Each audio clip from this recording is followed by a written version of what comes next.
एने फ्रैंक की डायरी। 1929 में एने फ्रैंक जर्मनी के शहर फ्रैंकफर्ट में पैदा हुई। वो एक ज़हीन और तजस्सुस भरी लड़की थीं, जिन्हें किताबें पढ़ना और कहानियां लिखना बहुत पसंद था। वो अपने दिन खानदान के साथ खाने की मेज पर हंसते हुए और स्कूल में दोस्तों के साथ मुस्तकबिल के ख्वाब बांटते हुए गुजारती थीं। इस वक्त एने को ये अंदाजा नहीं था कि एक दिन लिखना ही उसकी जिंदगी को सहारा देने वाली सबसे बड़ी ताकत बन जाएगा। 1933 में जब हिटलर इक़्तिदार में आया तो यहूदियों के खिलाफ इम्तियाज और जुल्म व सितम शुरू हो गया। एने के खानदान को सिर्फ यहूदी होने की वजह से पार्कों में दाखिल होने से मना कर दिया गया और स्कूलों काम की जगहों पर पाबंदियां दिन बदन सख्त होती गईं। सड़कों पर यहूदियों को रद्द करने वाले बोर्ड लगने लगे और लोगों की नजरें वक्त के साथ सर्द होती चली गईं। एने ये समझ न सकी कि इसे उसकी शख्सियत की वजह से नहीं बल्कि सिर्फ इसके पैदा होने की वजह से मुख्तलिफ सलूक का सामना क्यों करना पड़ रहा है।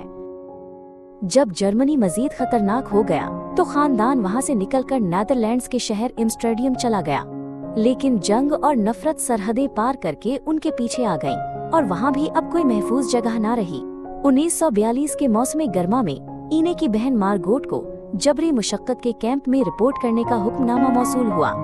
ये जानकर कि अब मजीद इंतजार मुमकिन नहीं, खानदान ने इस खुफिया मंसूबे पर अमल करने का फैसला किया, जिसकी वो तवील अरसे से तैयारी कर रहे थे।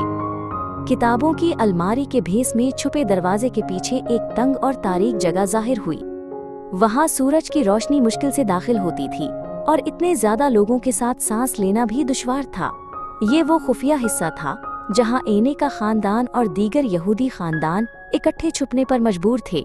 इसी बिलखाने में एने ने दुनिया से कटी हुई एक तवील जिंदगी का आगाज किया।